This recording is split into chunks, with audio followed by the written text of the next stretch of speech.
Mon cher Abba, il m'étonne de constater que, de nos jours encore, tu te détournes volontairement des outils informatiques et des technologies mobiles. N'as-tu donc pas conscience de leur portée et de leur utilité inestimable? Moussa, je préfère la simplicité. Ces appareils me semblent superflus, voire distrayants. Je crains qu'ils n'éloignent l'homme de l'essentiel. Ta réserve est compréhensible, mais elle repose sur une perception incomplète. L'outil informatique, loin d'être un simple divertissement, constitue un levier puissant de connaissance, de productivité et d'ouverture au monde. Refuser de l'utiliser, c'est se priver volontairement d'une source infinie d'opportunités. Peut-être, mais je m'en suis toujours bien passé. Pourquoi devrais-je changer aujourd'hui? Parce que le monde évolue, Abba. Les démarches administratives, les échanges professionnels, l'accès à l'information, tout converge désormais vers le numérique. Grâce aux outils mobiles, tu peux apprendre à tout moment, communiquer instantanément avec des interlocuteurs éloignés et même développer des activités génératrices de revenus. Tu exagères sans doute leur importance. Ne peut-on pas vivre sans tout cela?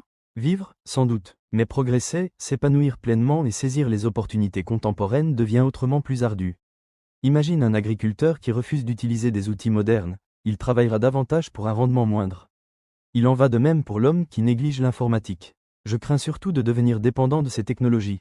La dépendance n'est pas une fatalité, mais une question de mesure. L'usage réfléchi et discipliné de ces outils permet au contraire de gagner en autonomie.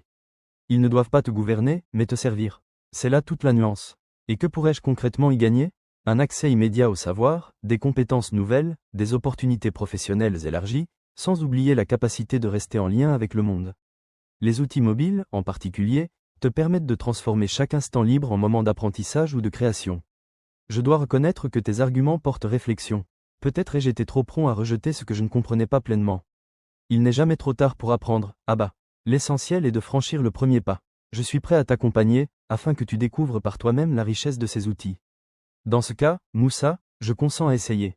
Montre-moi donc comment tirer profit de ces technologies, sans en devenir l'esclave. Voilà une résolution sage et éclairée.